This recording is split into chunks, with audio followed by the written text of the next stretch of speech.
लक्ष्मीनगर में हुआ भयानक एक्सीडेंट। तेज रफ्तार कार ने स्कूटी को मारी टक्कर। शराब के नशे में धुत थे कार सवार।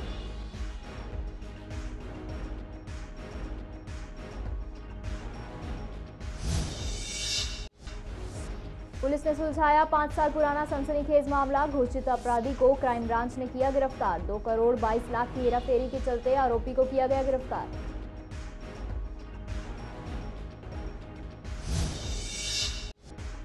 सांसद मनोज तिवारी ने 2 पुनर्निर्मित पार्कों का किया उद्घाटन। निर्माण कार्य में आई लगभग 50 लाख रुपए की लागत। मनोज तिवारी ने कहा, शुद्ध वायु से हमारा तन मन रहेगा स्वस्थ।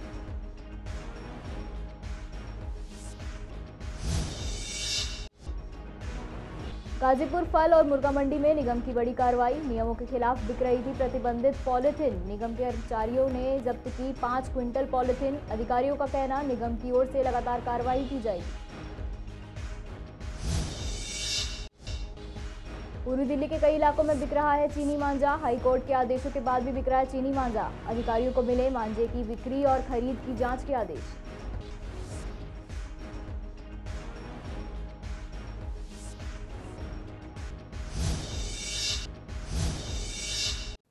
नमस्कार, स्वागत है आपका पूर्वी दिल्ली खास में और मैं हूं आपके साथ सार्विका श्रीवास्तव।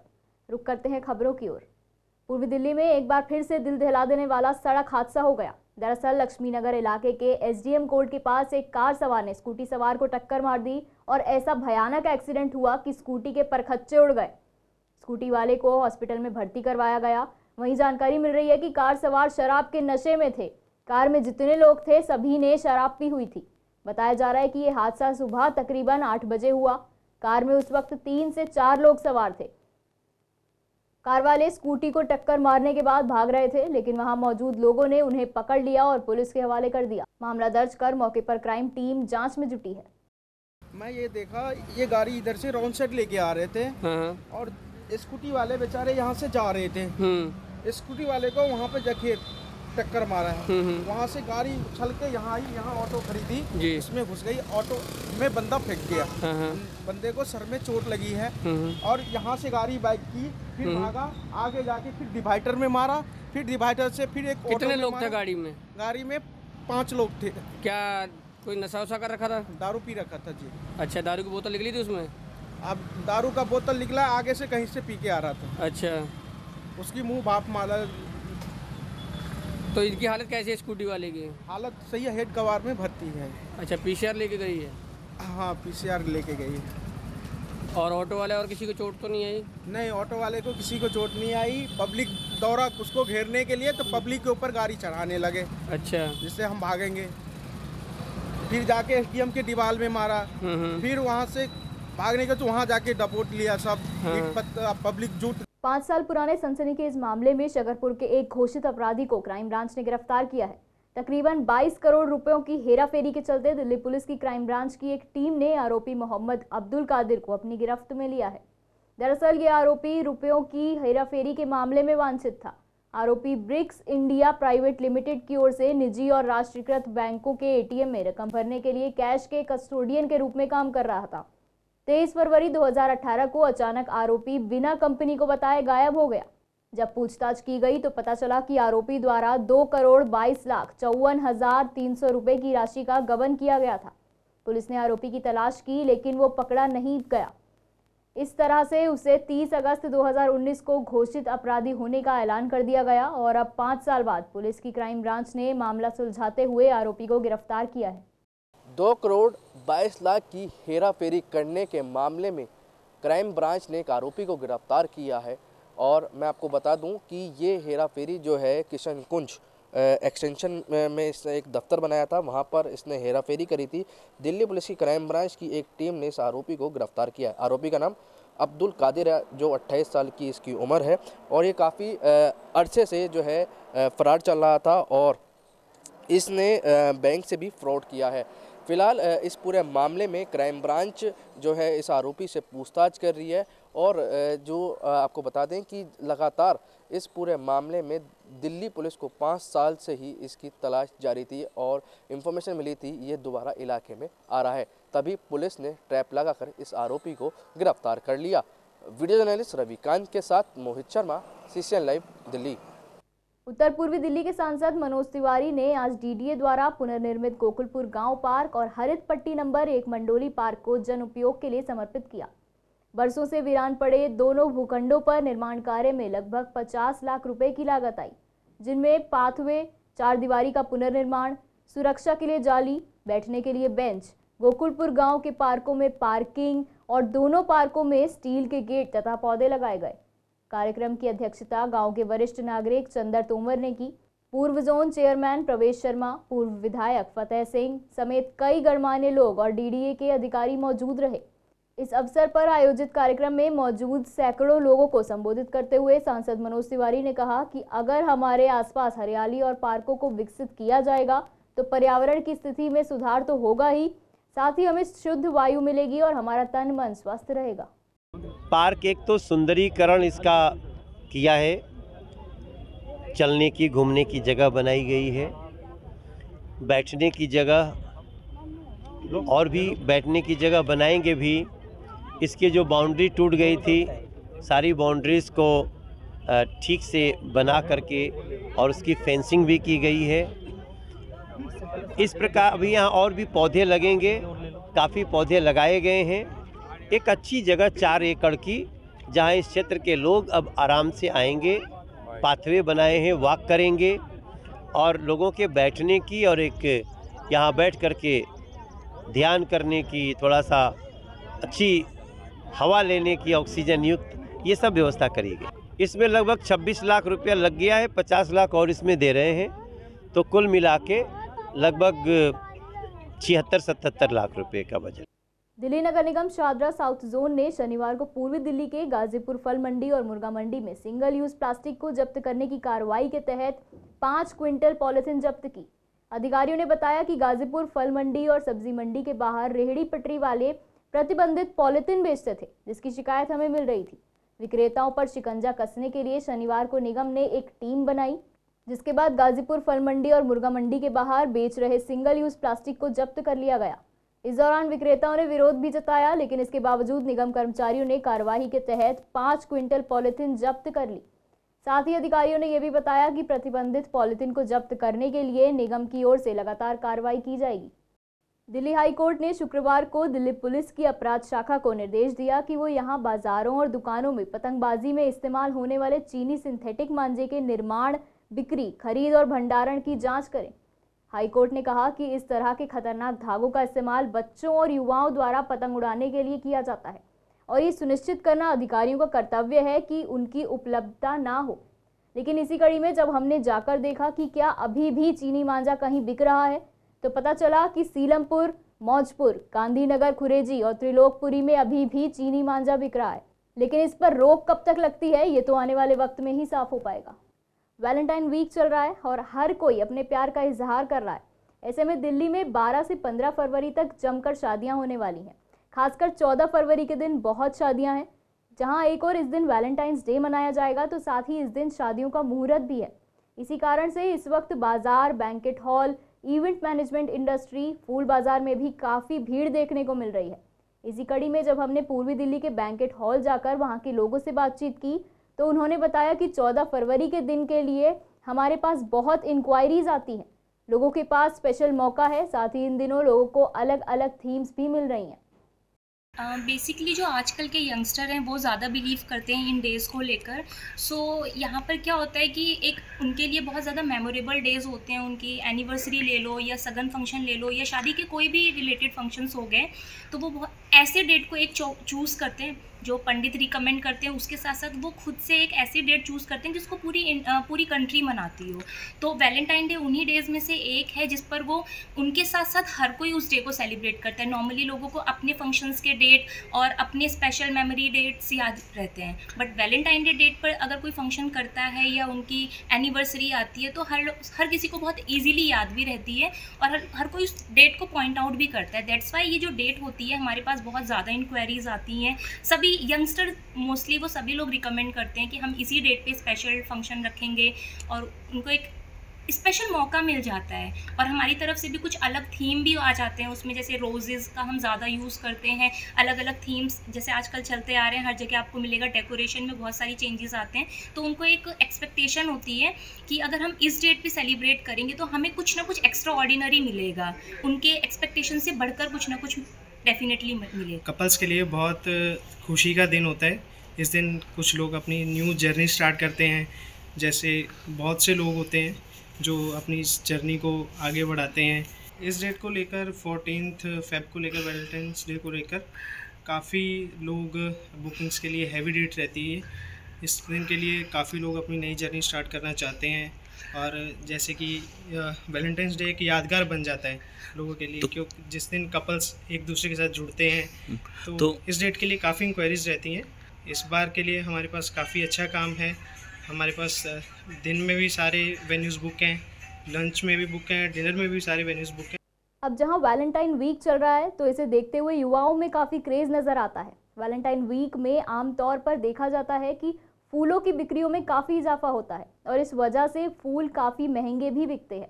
इसे देखते हुए हमने गाजीपुर फूल मंडी के फूल कारोबारियों से बात की तो उन्होंने बताया कि आम दिनों में जो गुलाब 10 रुपये का बिकता है वो अब 15 से 20 रुपये तक बिक रहा है। वहीं 80 गुलाब का बंडल जो पहले 400 से 500 रुपये के बीच बिकते था, अब वही बंडल 1000 रुपये तक पहुंच गया है। तो देखिए, कोई भी वेडिंग सीज़न आता है या कोई इस टाइप का वैलेंटाइन डे जिस टाइप का या वेस्टर्न सीज़न आप कह देंगे, अगर इस टाइप का जो भी सीज़न आता है तो फूल का रेट तो जनरली बढ़ता ही बढ़ता है।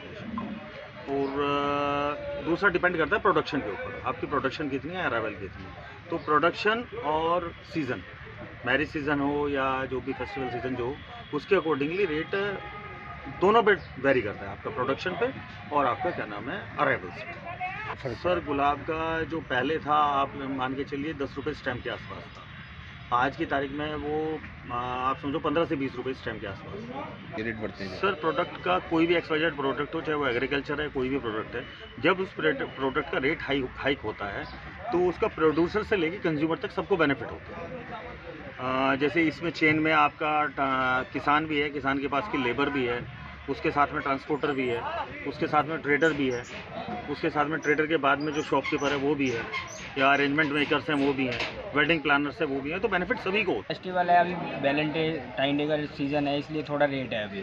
पहले मिनिमम मान ली 50 रुपये से लेकर 100 रुपये 120 रुपये तक, अभी हाईएस्ट 300-350 तक गया है। गरीब कन्याओं का या फिर जो परिवार आर्थिक रूप से कमज़ोर हैं और अपने बच्चों की शादी करने में असमर्थ हैं, उनके लिए सेवा भारती संस्थान द्वारा कन्याओं का विवाह आज अलग अलग जगहों पर किया गया। ऐसे में कई कन्याओं की शादी शंकर नगर स्थित आर्य भारती स्कूल में की गई, जिसमें 5 कन्याओं का विवाह संपन्न किया गया। आयोजकों ने बताया कि परिवार को पूरा सम्मान दिया जाता है और शादी भी पूरे रीति रिवाज के साथ की जाती है। परिवार को इस शादी में कोई खर्चा नहीं करना होता है, सारा खर्चा संस्था द्वारा ही उठाया जाता है, जिससे उन्हें आर्थिक लाभ मिल सके। आज सामूहिक विवाह है जो हर वर्ष करते हैं हम, ताकि जो समाज में वो परिवार जो फाइनेंशियल पोजीशन की वजह से जिनकी सामर्थ्य नहीं होती, वो अपने बच्चे की शादी सही ढंग से नहीं कर पाते, उनको हम जो है आर्थिक दृष्टि से सहयोग करते हैं, ताकि वो अपने लड़के का चुनाव लड़की वाले एक अच्छा परिवार ढूंढ सके।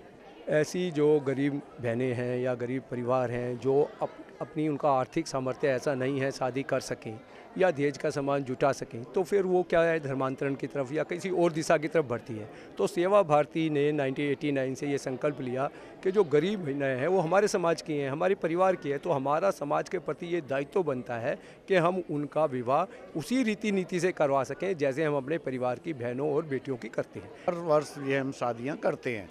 पिछले वर्ष हमने जो बाबा साहब डॉक्टर भीमराव अंबेडकर की जन्मोत्सव पर ये शादी करी, और इस बार संत शिरोमणि श्री गुरु रविदास जी की 646वीं जयंती पर ये शादियाँ कर रहे हैं पूरी दिल्ली के अंदर। देखिए, जैसे कि आप इधर देखेंगे तो ये 23वां सामूहिक कन्या विवाह है सेवा भारती द्वारा, और उसका एम बहुत क्लियर है। जहाँ भी जो गरीब परिवार की कन्याएं हैं उनका विवाह नहीं हो पा रहा है, उनको कुछ एक सहायता की आवश्यकता है और एक अच्छे वर की आवश्यकता है, तो हम लोग सहायता भी देते हैं और अच्छा वर ढूंढने में उनकी सहायता भी करते हैं। जिन परिवारों में बेटियों की शादी में इस कारण दिक्कत आती है कि उनके पास आर्थिक साधन नहीं है, तो समाज के संपन्न लोगों से ये व्यवस्था करा के गरीब कन्याओं का एक अच्छा विवाह करना, उनको सम्मानजनक विदाई देना, ये काम करते हैं। मैं सेवा भारती के सभी देवतुल्य कार्यकर्ताओं को बधाई देता हूँ। हर साल मतलब हमारे सारी दिल्ली में तकरीबन 35-40 शादियाँ होती हैं, और एक हमारे प्रकल्प चल रहे हैं, जैसे हमारे अपना ब्यूटी पार्लर बच्चों को, गरीब बच्चों को सिखाते हैं फ्री, और फिर अपना सिलाई मशीन, कंप्यूटर। दिल्ली के एलजी ने आप नेता जैस्मीन शाह को डिस्कॉम, बीवाईपीएल, बीआरपीएल और एनबीपीडीसीएल के बोर्ड से हटाने का आदेश दिया।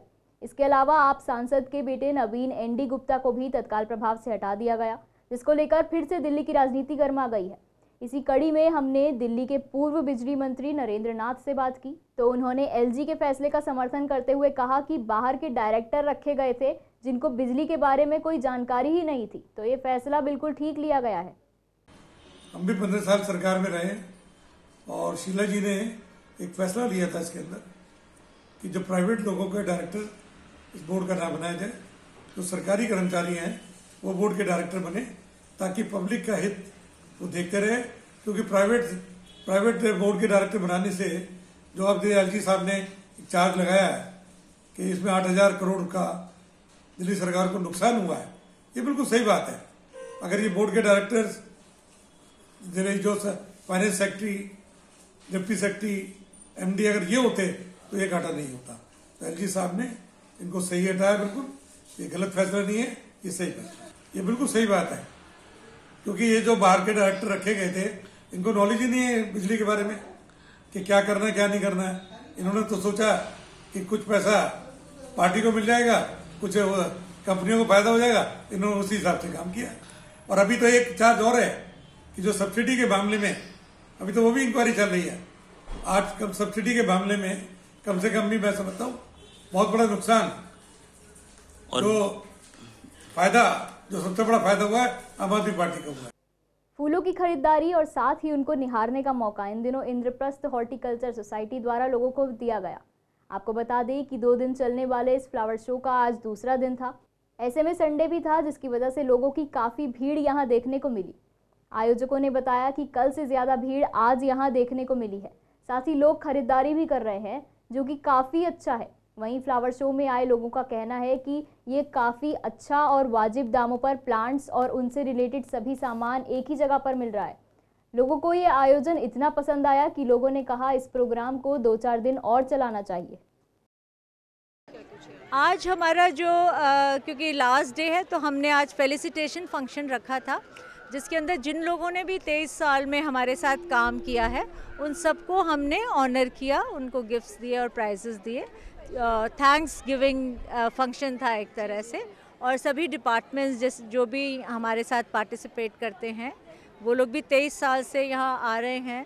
दिल्ली यूनिवर्सिटी, एनडीएमसी, एमसीडी, जल बोर्ड, ये सब लोग यहाँ आते हैं।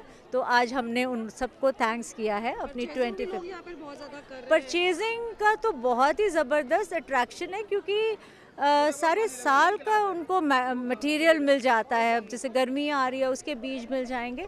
तो प्लांट्स मैं देख रही हूँ कि कुछ सालों से बहुत ज़्यादा, या तो आप कह लीजिए इंद्रप्रस्था हॉर्टिकल्चर सोसाइटी का इनिशिएटिव है, उसको देख के प्लांट्स के प्रति सब लोगों का बहुत रुझान हुआ है। ये तो एक्साइटमेंट तो बहुत है, क्योंकि हमें ना 1 महीने पहले ही फ़ोन आने शुरू हो जाते हैं कि स्टॉल्स बुकिंग के लिए, और बच्चों की मदर्स के कि मैम पेंटिंग कंपटीशन कब है।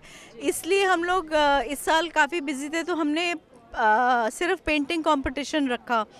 तो बाकी और कॉम्पिटिशन्स हम नहीं रख पाए, लेकिन पेंटिंग कंपटीशन में भी करीब हमारे पास आज के दिन ही करीब 150 बच्चा आया है। नहीं, यहाँ रीज़नेबल है, यहाँ रीज़नेबल प्राइसेस बहुत अच्छे हैं। मतलब जैसे सर्कुलेंट्स लिए हैं बाहर तो एक्सपेंसिव रहता है, वो यहाँ बहुत रीज़नेबल है, और वैरायटी भी बहुत है।